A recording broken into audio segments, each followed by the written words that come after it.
Welcome to Vox Vomitus, also known as Word Vomit. Hello, everyone, and welcome to the latest episode of Vox Vomitus. I am your host, Jennifer Ann Gordon, the author of Beautiful, Frightening, and Silent, and also the newly released From Daylight to Madness. As always, I have my two Vox Vomitus vixens with me, Trisha Ridinger McKee, author of the Beyond series, and Allison Martine, author of the Bourbon books. Today, we have our very special guest, Ms. Ellison Cooper. Hello, everybody. Ellison, tell us a little bit about yourself. Let's see. I live in the Bay Area.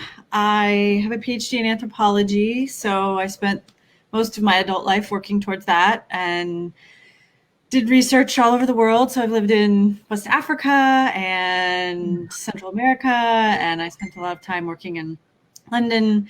And when my son got sick, when he was born, I actually quit my tenure track position as a professor. So I didn't know what to do with myself. And so I started writing, and that's when I started writing fiction. And so I spent about 5 years trying to become a writer until I finally started selling stories and that kind of thing. And so here I am now as a writer. Wow. That's wonderful. So you're very much known for being a thriller writer. You write, mysteries, serial killer stuff. I love it. Did you start automatically writing really dark stuff like that, or did you build up to gruesome murders? No, I pretty much started there, although I started mostly writing sci-fi fantasy because I was in a really dark place when I started writing. So I was writing while I was in hospital waiting rooms, waiting for my son to get tests. And so I was in a bleak and very lonely, upset, dark spot. So everything I wrote was sort of just working through a lot of those feelings. And I also just like dark stuff. So I'm sort of inclined to be there to begin with. Actually, the short stories I wrote first, I think a lot of them didn't sell because they were too dark. So yes, I like the dark. Too dark. I think I want to read these stories. Too dark. No such thing. We'll see. I don't know. I actually, when I was trying to get Cage, the first book that got published, there was an agent very, very interested. And she was like, yeah, but there are these 3 things that are just too dark that you need to take out if you want to sell this book to a publisher. She was right. I ended up having to take, she didn't make an offer as an agent, but she was actually right. So did those 3 things come out then? Yes, those 3 things are not in the book, and I don't know if I'm going to tell anybody what they are because they're pretty. What about maybe write them down, put it up there. But there are people in here who've gotten that there's literally a book called a writing book, how to write, called "Don't Kill the Cat," and I killed the cat, and then somebody had to eat the cat. So. I have not heard of that book, but I think that's probably a good line to just say. Let's not cross this. And I actually, it was too awful even for me. So she was right. Now I feel really bad about something I have in my current book that just came out. I'm telling you, animal cruelty. I can write about serial killers and poor, especially women. I can write violence against women and nobody bats an eye. But the second I shot a dog in my first book, who's fine. He's happy. He's in all of the books since then. He gets shot, and I had people who were like, she hurt the dog. I can't stand this book. And I'm like girls died in my book in horrible. That's totally true. You can talk about hundreds of people are dying, but this poor puppy, and everyone's like, puppy? That's just how we're wired. I apologize for humanity. I'm the exact same way. So, but when I'm writing it, it's different. I'm in charge of the dog. It's fine. That's right. And as long as, the dog was fine afterwards. The imaginary dog was fine afterwards. The imaginary dog was happy. Yes. Yeah. A few years ago, I read a book. I'm not going to tell anybody the title because I'm going to give away a spoiler, but it's literally about the apocalypse and everybody on the planet is almost dead. And there's a dog, and I loved the dog. and then eventually something bad happens to the dog. I because know of exactly what you're talking about, and I stopped reading that habit. Did you stop reading it? I stopped reading. I'm just as bad as every reader that I'm complaining about because I'm the same exact way. I broke my Kindle because I was reading on the exercise bike, and when the bad thing happened to the dog, I burst into tears while working out and threw the book. But it wasn't a book; it was my Kindle. No. Well, there is a popular movie. There's a popular movie that's out. It's based on the book, I think. Where the dog, in the very beginning. Yep. And it's like, you're talking about your boyfriend Keanu Reeves movie. Yes. Oh, that's a different one. I know which one Trish's boyfriend is.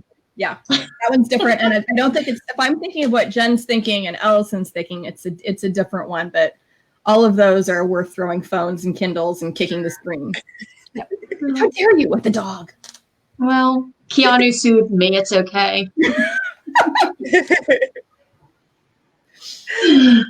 So, Ellison, you were writing a series. Mm-hmm. Do you find it easier or harder as the series goes on to kind of keep the stakes as high?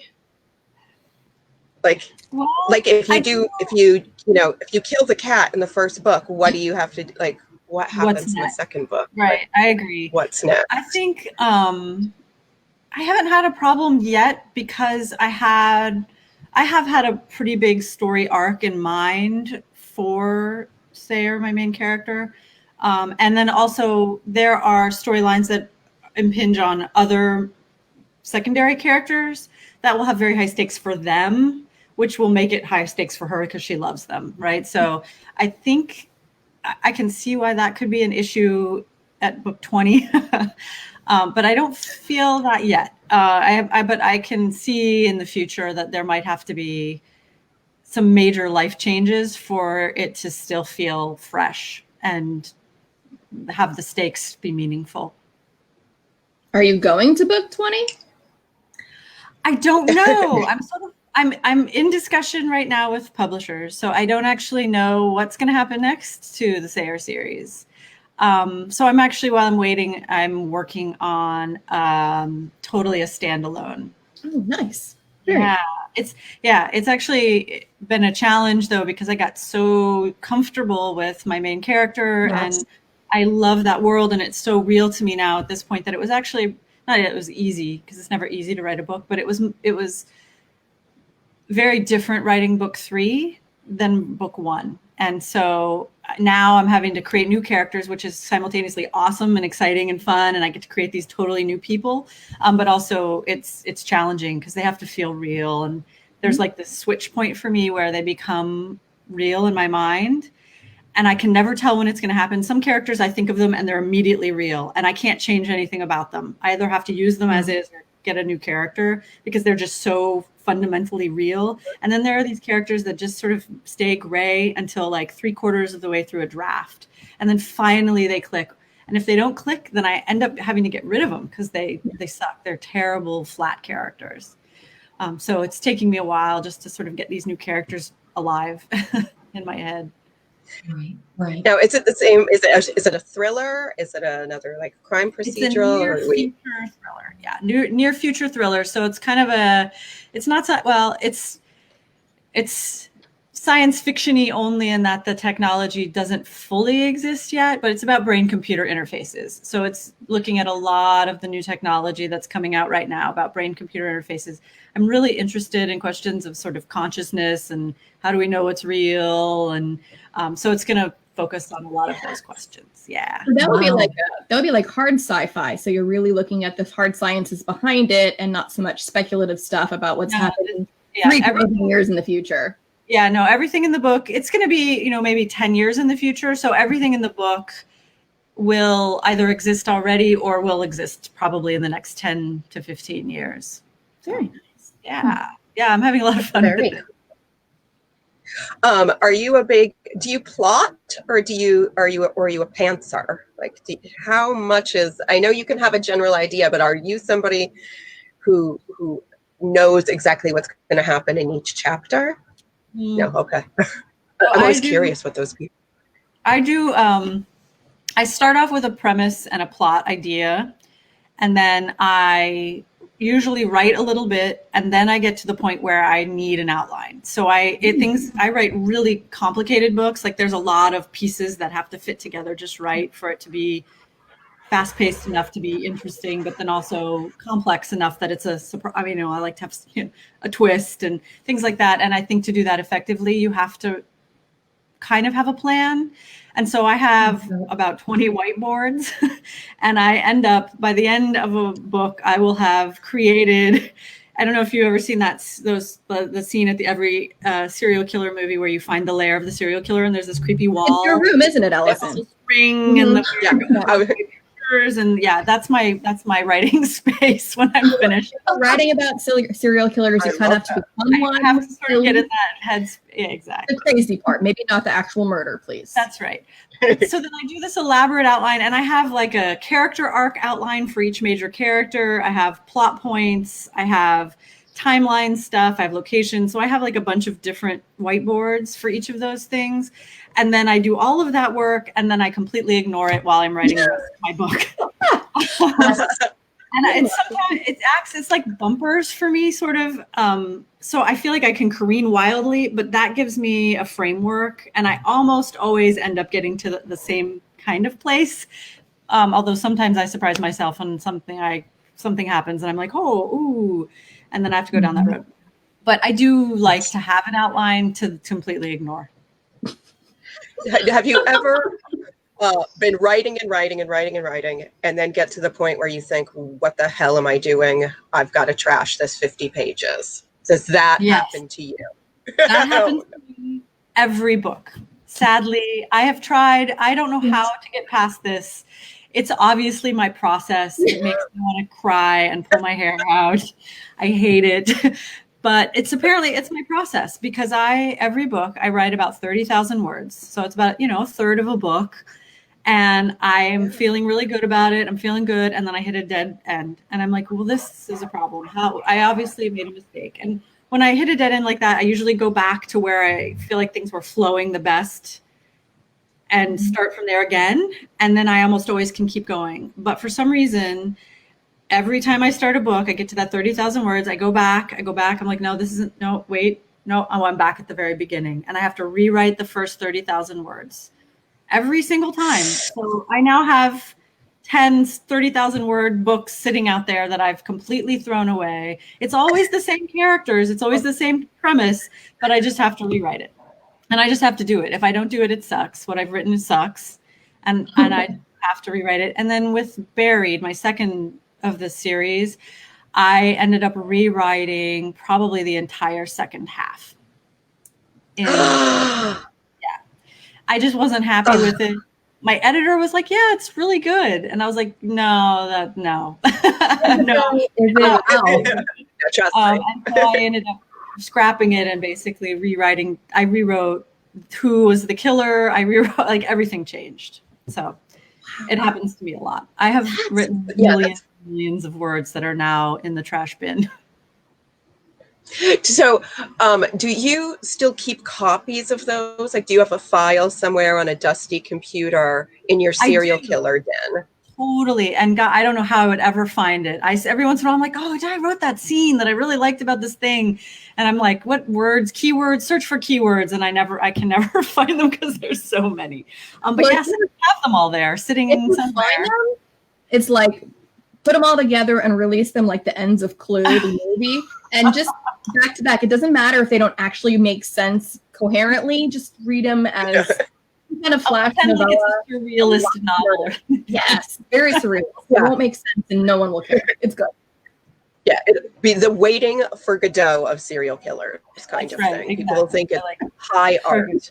Waiting to either kill me like Godot. It'll be called Eat the Cat. Oh, no.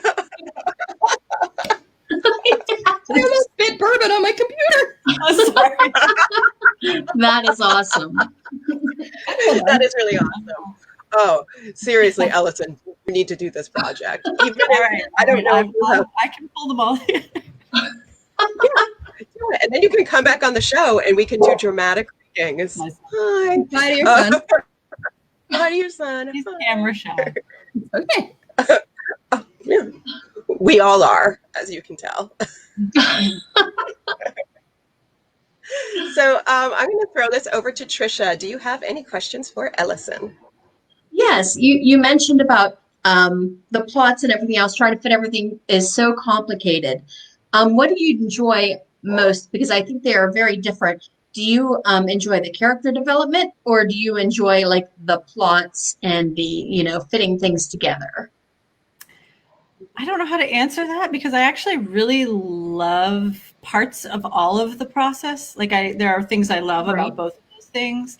I actually think in the end, it's the plot that originally get me excited about a book. So when I'm starting to think about a new book, I get really excited about plot potential, and I have scenes in mind. And so those are the kinds of things that really get me excited. But by the end of the book, I'm always more in love with the characters, and I'm more like I care about them, and I'm actually invested in them. So it's kind of a back and forth between those two for me. It just depends on what stage you're in the writing. Yeah, exactly. Oh, Well, wow. that makes sense based on what you were saying about how the characters, you kind of develop them as they go and then they click. So if they're not there at the very beginning, I can see how the plot might be what gets you there. But then when they become alive, then they're these people. And then you're invested in them, not just this original concept you had. So that makes sense. I get it. Yeah, that's exactly. Do you know when you start a project, do you know who your killer is going to be? Or does sometimes that surprise you? Are you investigating along with your characters? I usually know by about halfway through. So sometimes I have a pretty good idea, and that changes. It has changed a few times, but then by halfway through is when I'm really starting to lay the groundwork for the twist. And I need to know how to do that. I need to craft that. And I mean, I always have to go back and do major, what I call them twist edits, which are sort of, how do I make that fit together? So, because, you know, at the end of every book, I want the reader to go, what? Oh, I should have seen that, right? And I want that combination where they're totally surprised, which doesn't always work. But then they also, then when they think about it, they're like, oh, yeah. And so I really try consciously to do that. And so that takes conscious work. So I have to know by the time I get to that point in the book. I'm just surprised you don't have it in mind when you start, because I would think you'd want that idea there when you start. So that surprises me that it isn't there right from the get-go. I do. No, I always think I know. I always am convinced who the killer is when I start writing. And then sometimes that carries through, but sometimes it doesn't. So in Caged, I don't know if you guys have read Caged, but it's basically there's a guy who everybody thinks it is. And I originally started writing it as he was the killer. And then I realized, oh my God, this is one, painfully obvious. And two, makes him less of an interesting character if he's just a serial killer. Instead, he's just an asshole. And so it's much more interesting to me because then he can just be that character from, you know, the sort of foil for my main character. So yeah, I think I know, but I don't. You can keep him around because he's just a jerk. He's not actually in prison after this or anything like spending on death row. He can continue to be an asshole for all of us. Well done, Ellison. I like it. Every book needs a good asshole character in there where you're just like, oh God, I hate you. Yeah. Well, I had a question. Have you ever been given really? Oh, sorry. No, go ahead, Jen. I was going to get off topic. Then get off topic. But Ellison, I was looking at your CV or your background, and you're all over the globe, quite literally. But you started a similar place that I did, which was law school. But it said that you, after a brief stint, I'd like to hear how brief the stint was and why did you leave? Because I survived all of it and still regret it. Congratulations! I'm so sorry. Oh yeah, that really should be condolences. Thank you. Move on. So I the summer before I started law school. So I worked at the Public Defender Service as an investigator for the Public Defender Service for a while. And so I thought, I want to be either a public defender or a international human rights lawyer. I wasn't sure what I wanted to do. And the summer before I started law school, I decided to go work with a friend of the family. She was running an archaeological project in Grand Gulch, Utah. And I thought, well, my summers from now on are going to be law clerking and that kind of thing. So this is my last hurrah. Let's go do something fun. And so I spent that whole summer living in a tent in Grand Gulch, Utah, which is really remote backcountry, documenting Anasazi petroglyphs. And I came back, started law school, and spent literally every day of law school thinking, I wish I was back out in the canyon. I wish I was back out in the canyon. I hate every second of this. Why am I here? I hate it. And I had been pretty burned out. I lived in DC, and I'd been working as a sort of grassroots organizer and doing some civil rights lobbying for PFLAG, Parents, Friends, and Families of Lesbians and Gays. And so I was really already pretty burned out by all that. And so by the end of the first semester, I was about to take my finals.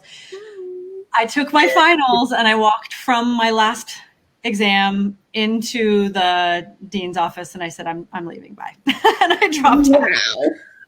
So I basically completed my first semester. Yeah. And that was it. And I started applying to graduate school. So that's when I went back and got my. I'm going to salute you on that.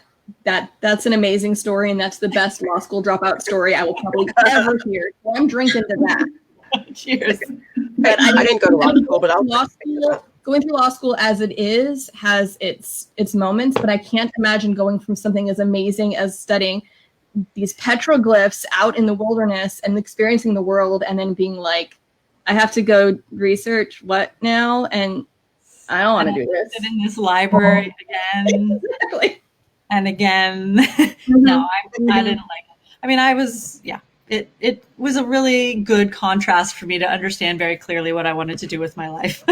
And sometimes we all need those. We need to have that experience to go, certain this isn't it. Yes. And then move on. And until you've been in it, you can't say, but maybe, because then you have that doubt out there going, maybe I was supposed to, maybe I'm supposed to be that civil rights attorney. And then that's not the right path. Mm-hmm. Okay. Drinking to that. Sorry, I got distracted. So I think I'm going to go really off topic here too. Ellison, I believe I read that you do work with like canine search and rescue or? Yeah. So my dog is it your dog? Yeah.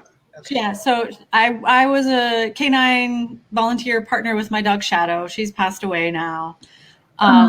But we did canine search and rescue together. So we both had to get our certifications, which is a very elaborate process. And then most search and rescue that's done in this country is volunteer, although there are a couple of like some larger police departments or like, Malibu Police Department has a search and rescue full-time canine unit. But most of the search and rescue that happens in this country is volunteer. So I worked with Travis County Search and Rescue, which was in Austin, Texas, where I was living at the time.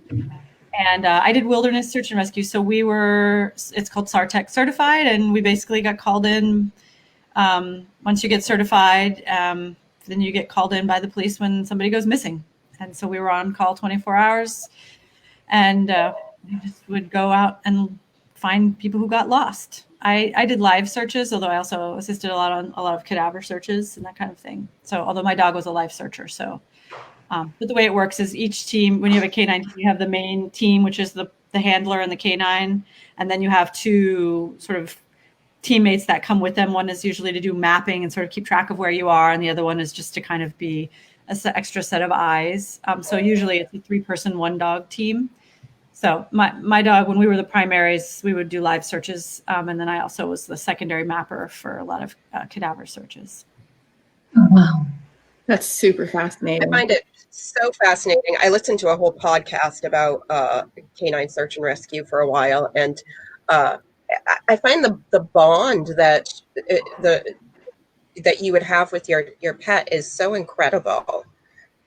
So it's fascinating. I'll start crying if I start talking too much about my dog. Yeah, but yes, so it was amazing. She was an amazing dog. She really was smart. We didn't start until she was a little older. So usually people start when their dogs are puppies. But I didn't really start with her. She was a rescue, and I didn't really start with her until she was almost 5. So she was quite old when we started, especially for a search and rescue dog. But yeah, it was amazing. It definitely created a relationship between us. When I met my now husband, he was like, wow, I'm just not sure she's going to ever let me hang out with you because he was very protective of me. Oh my gosh. So you have lived, it sounds like 1,000 lifetimes. You've done so much and you've been so many things. How much of you and your experiences are in your books, for better or for worse? And do you ever write about your bad qualities? Well, no. Why would I ever want to write about my bad qualities? How boring and annoying would that be?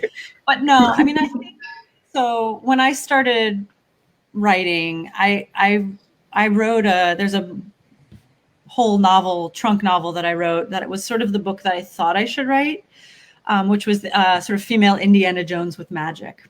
Was the With magic. Yeah, it was like an adult fantasy sort of Dan Brown meets Harry Potter. I don't know. But it was not very good. And when I was it was terrible. And when I was starting to write this series, Just keeps going down. It was terrible. I'm trying to be honest. You're good. But when I started writing this series, I'd started maybe 20 different books, and I just couldn't quite figure out what I wanted to write at this point. I knew I wanted to write a crime thriller because that's really what I read primarily. But I just couldn't settle on sort of my main character and what I wanted to be writing about at all. And I was actually looking for a book, and I said to my husband, God, I wish somebody would write a book that basically was just about ancient religion, neuroscience, and dogs. And that was actually how I came up with the basic premise. I was like, oh, because those are the things that I love more than anything in the world. And so that's really the basis of this series. Every book has some tie to some ancient ritual or belief system. Every book has, she's a neuroscientist, right? My main character is a neuroscientist. So it's all about sort of her trying to understand the minds of serial killers. And then it's got lots of dogs. My editor at one point was like, you can't just keep adding dogs. You can't add dogs. You've got 2 dogs. Enough dogs You can add dogs. No more dogs. So So that's it. when I started reading your first book, and I immediately thought, and this is a huge compliment, that in my head I thought she's Paula Mounier meets Chelsea Kane. Oh wow! And That's I don't know if you know Paula, but she writes Canine Mysteries, and she's amazing. Thank you. That's huge. And Chelsea Kane is my favorite. Chelsea Kane, female writer who writes just the serial killer, the heart of it. Yes. So you were Paula Mounier meets Chelsea Kane. Wow, that's a really big compliment. Thank you so much. I really appreciate that. Yeah, I mean, it's like dogs. Thank you. Dogs. Yay. Yeah. Dogs and murderers. Those are really 2 dense hotspots. It's my favorite thing. One of these weeks we're going to have Lord Tubby there next to you, and we can just be like, so Lord Tubby, tell us what it's like living with Jen because she adores you. That's her dog. My dog is Lord Tubby, and he would be like, oh, it's a lot because she gives me a lot of crazy focused attention. That's nice, though. Yeah. People watching, you can follow Lord Tubby on Facebook at Lord Tubby.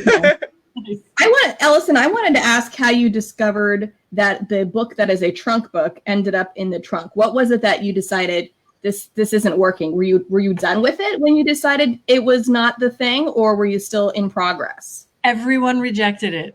Is how I knew. Nobody wanted it. I knew deep down that it wasn't very good, but I didn't know how to write a better book. I actually just didn't know. I mean, I was still really learning. I'm still learning how to write books.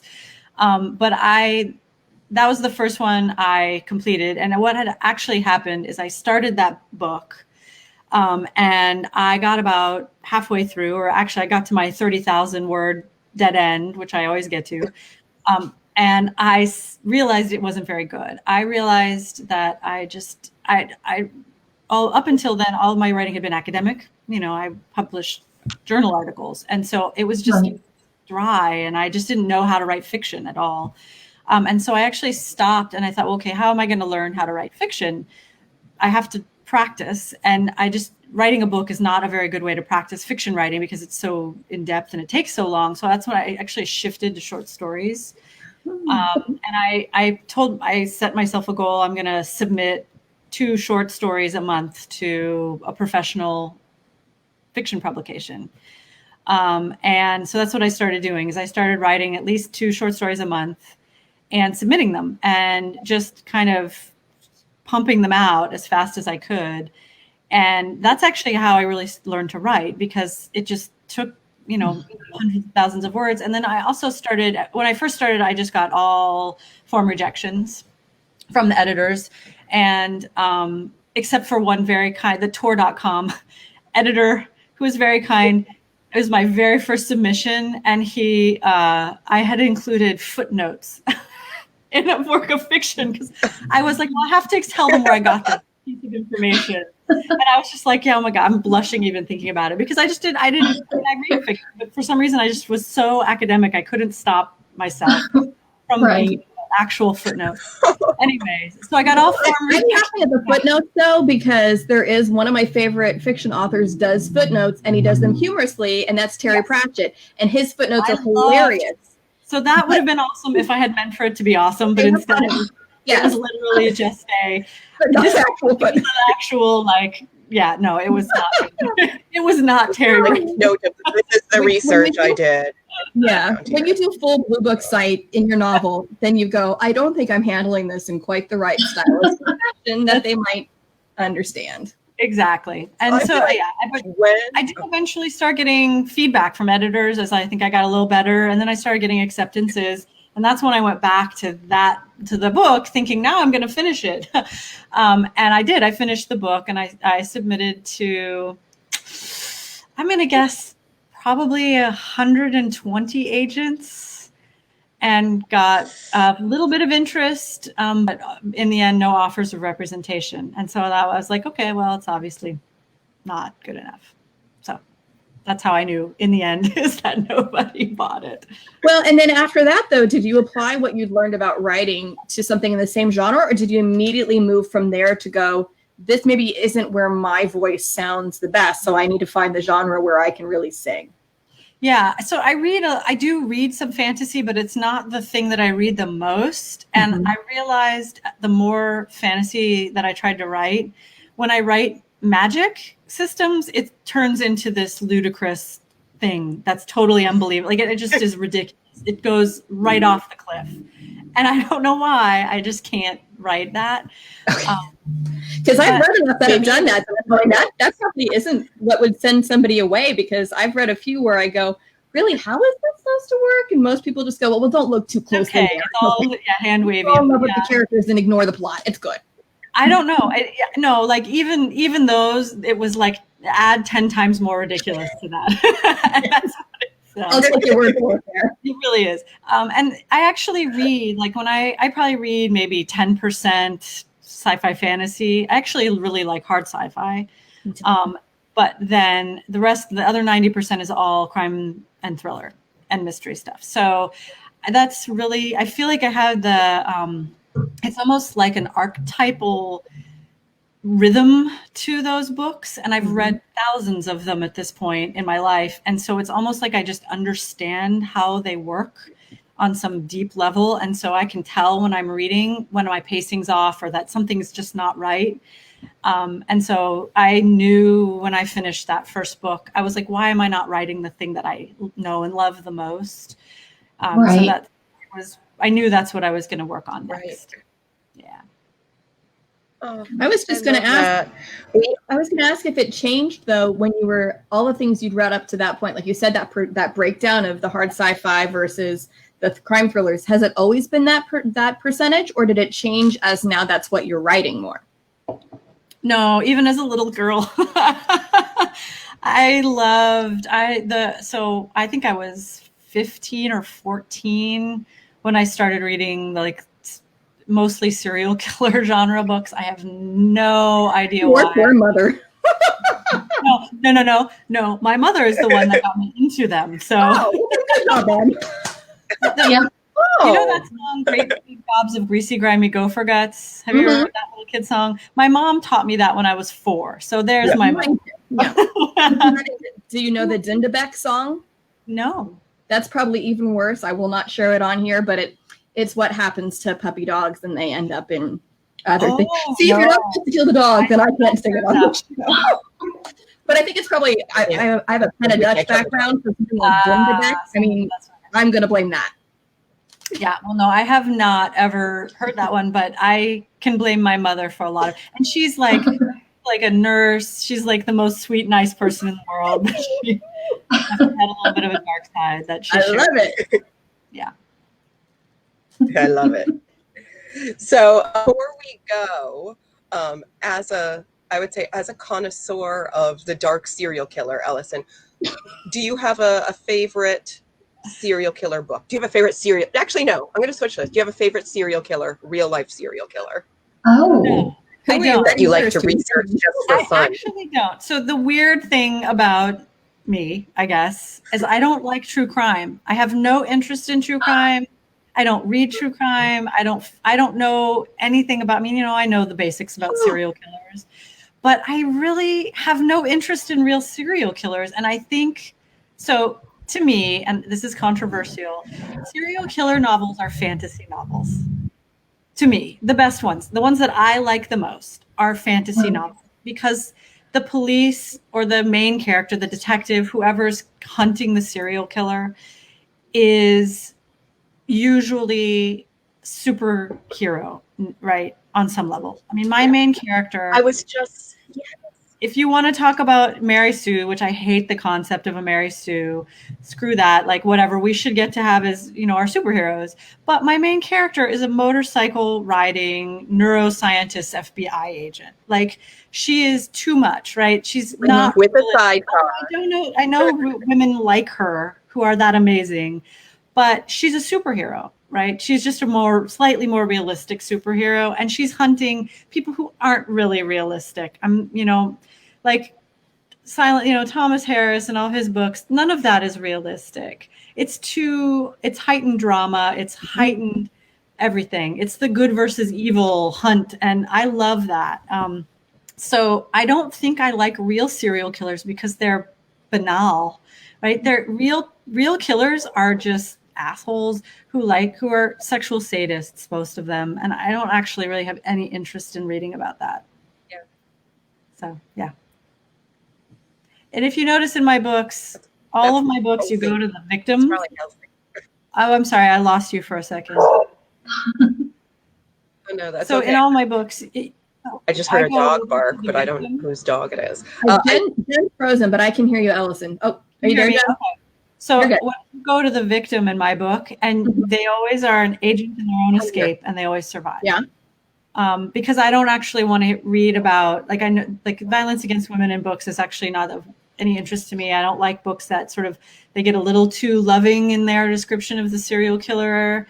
And so I wanted it, in my books, there's always an initial victim, but then you meet a later victim who then kicks the ass of the serial killer in some way or the other, right? She's at least participates in her own survival. So that's my feminist contribution to the serial killer genre. No, I'll take it. I think we might have lost Jennifer. I mean, I think this is why I liked Chelsea Kane. Ooh, I can still hear you. Okay, Jen, it's just your image is delayed. Oh, so I think we can hear you. I think you're okay. Okay. All right. Well, it's fine. I hope I'm not making a terrible face in the frozen image. That's all. That would be my big concern. You're okay. We actually are out of time, though. That's the sad part about all of this. So, Ellison, thank you so much for being here with us. I know we got some Thank you. comments, people saying they wanted to read your books. Her books are on Amazon, Barnes & Noble, everywhere that books are sold. You can find Ellison Cooper. You can visit her website, ellisoncooper.com. All of her buy links are there. Yep, see it at the bottom, scrolling at the bottom. So I know we had a couple things that did pop up, and so please check her books out. I want to thank my two lovely co-hosts, Allison and Trisha, for being here with me. Once again, I am Jan, and this is a copywritten podcast from the Global Authors on the Air Network. I want to thank our producer, Roman, and our executive producer, Pam Stack, and everybody at the Global Authors on the Air Network. Next week, same bat time, same bat channel, but this time, full dark, no guests. We're just having the Vox Vomitus Vixens, and all three of us are celebrating our second book's release. It is a publishing party, so watch, drink champagne. We're going to have party favors and drink cocktails. So thank you again. See everybody next week, and good night.